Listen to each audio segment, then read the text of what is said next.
Pertanyaannya seperti berikut.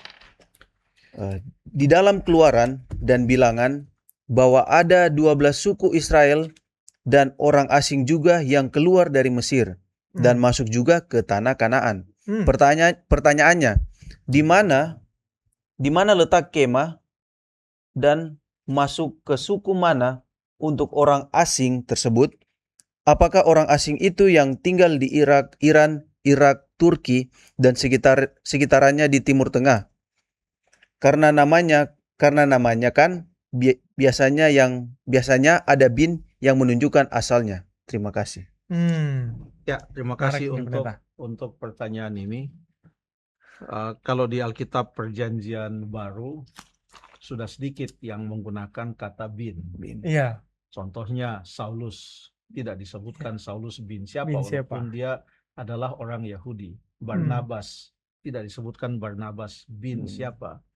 Tetapi ada juga misalnya anak-anak Zebedeus, ada Yohanes anak Zebedeus. Masih ada juga, tetapi tidak selalu demikian.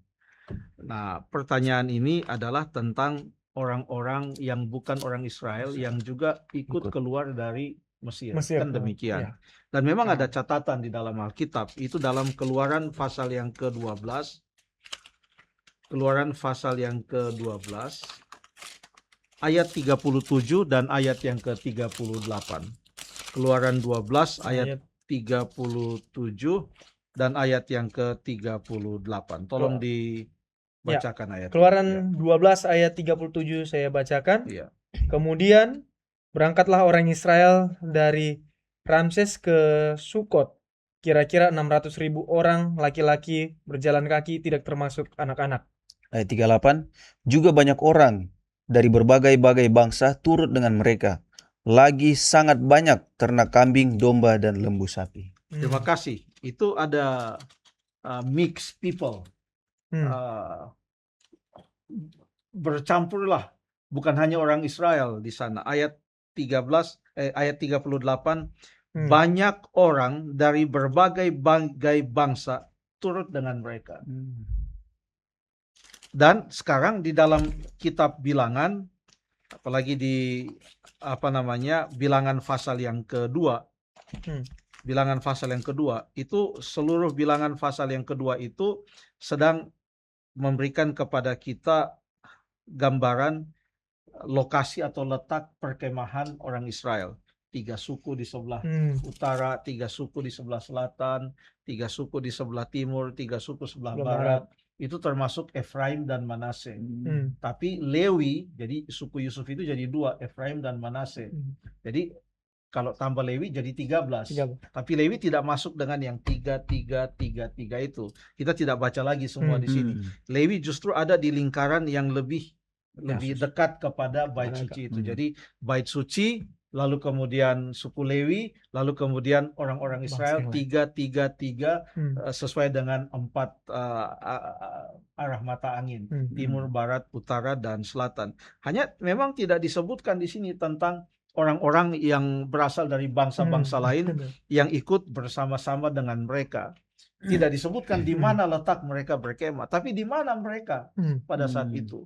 Apakah mereka itu berada jauh dari orang-orang Israel atau bagaimana? Ada petunjuk, coba kita baca di dalam Bilangan pasal yang ke-11. Bilangan pasal yang ke-11 tentang suatu peristiwa yang terjadi pada waktu orang Israel itu bersungut-sungut. Pasal 11, Bilangan 11 ayat 4. Ayat yang keempat. Iya. Orang-orang bajingan yang ada di antara mereka kemasukan nafsu rakus, dan orang Israel pun menangislah pula serta berkata, siapakah yang akan memberi kita makan daging? Terima kasih. Siapa ini orang-orang bajingan? Ada kata bajingan juga nih.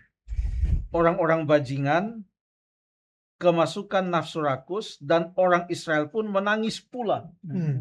Jadi dari ayat ini orang-orang bajingan itulah yang memulai persungutan tersebut, dan karena persungutan mereka orang Israel pun terpengaruh. Berarti orang-orang bajingan ini adalah orang-orang yang bukan orang Israel. Tetapi oleh karena persungutan mereka, oleh karena hawa nafsu rakus mereka, maka orang Israel pun ikut bersungut-sungut, dan sekarang mereka menjadi sebuah paduan suara yang menyanyi, siapakah yang akan memberi kita makan daging. Tapi yang memulai adalah orang-orang bajingan ini. Siapa? Itulah bangsa-bangsa lain yang ikut serta keluar dari Mesir bersama-sama dengan orang-orang Israel. Jadi pertanyaannya adalah, di mana mereka? Mereka sangat dekat dengan orang Israel. Sehingga pada waktu mereka bersungut-sungut, orang Israel sudah tahu. Artinya mereka tidak jauh-jauh dari orang Israel. Sekalipun tidak disebutkan di mana mereka berkemah, yang jelas mereka selalu bersama-sama dengan orang Israel. Mereka tidak jalan belakangan, mereka tidak jalan duluan. Mereka keluar bersama-sama dari Mesir. Mereka berkemah bersama-sama dan berkemah begitu dekat sehingga apa yang dilakukan mereka didengar oleh orang Israel. Apa yang dilakukan mereka bisa mempengaruhi orang Israel. Jadi mereka berada di antara orang-orang Israel. Tidak ada suatu perkemahan khusus yang dibuat untuk mereka. Terima kasih. Terima kasih Pendeta. Ini sepertinya masih ada lanjutan sedikit Pendeta. Itu kan baru tentang berkemah tadi kan, di mana mereka berkemah. Nah, lalu pertanyaan berikutnya, apakah orang asing itu yang tinggal di Iran, Irak, Turki dan sekitar Timur Tengah? Ada petunjuk nggak Pendeta tentang hal ini? Wilayah yang ada di Mesopotamia, di mana pernah juga Yakub pergi ke sana, ke rumah Laban. Kita ingat ceritanya, itu di Mesopotamia.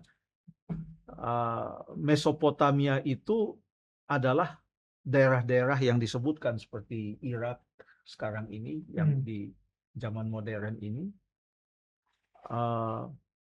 Karena Mesopotamia artinya daerah yang berada di antara dua sungai. Ya. Itulah wilayah yang disebutkan tadi, Irak, Iran, dan lain sebagainya. Wilayah itu tidak kosong sebelum orang Israel keluar dari Mesir. Artinya wilayah itu bukan ada orang setelah orang Israel keluar dari Mesir. Sebelum mereka keluar dari Mesir pun sudah ada orang di sana. Kenapa kita tahu demikian? Karena cerita orang Israel keluar dari Mesir itu kan di kitab Keluaran.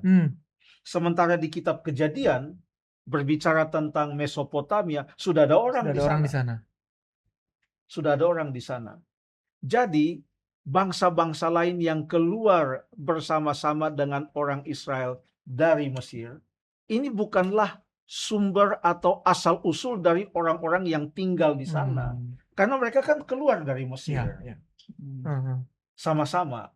Yang menyatakan bahwa ternyata di Mesir itu bukan hanya orang Israel yang ada. Karena di zaman orang Israel berada di Mesir, maka Mesirlah kerajaan yang sudah cukup mempunyai budaya yang tinggi dan mempunyai pengaruh yang sangat luas. Setelah Mesir, maka ada Assyria atau Asyur. Lalu kemudian setelah Asyur, lalu kemudian ada Babylon. Itu yang di Daniel pasal 2. Babylon, lalu kemudian Media Persia, Yunani, Roma. Ini kerajaan-kerajaan besar. Kalau di Daniel pasal yang kedua, itu dimulai dari Babylon. Karena Daniel mengatakan kepada Nebukadnezar, tuankulah kepala dari emas itu. Tuankulah kepala. Jadi mimpi itu penafsirannya dimulai dari zaman Babylon. Tapi sebelum Babylon, jadi Babylon bukanlah bangsa besar yang pertama yang ada di dunia ini. Sebelum Babylon sudah ada, yaitu Assyria, dan sebelum Assyria sudah ada Mesir yang menguasai banyak wilayah yang cukup luas. Jadi yang tinggal di Mesir bukan hanya orang Israel, dari bangsa-bangsa lain juga ada. Siapa tahu ada juga orang-orang Mesir yang ikut keluar bersama-sama dengan orang Israel. Tidak dirinci di sana bangsa mana saja, hanya disebutkan dalam Keluaran 12 ayat 38 tadi, ada banyak orang dari bangsa-bangsa lain juga yang ikut serta keluar. Untuk orang-orang Israel, mereka tahu betul panggilan ini adalah untuk masuk ke tanah perjanjian. Ya. Kita tidak tahu apa motivasi dari bangsa-bangsa lain untuk keluar. Siapa tahu mereka keluar karena mereka bilang ini kesempatan meninggalkan Mesir, tanpa tahu ini mau kemana.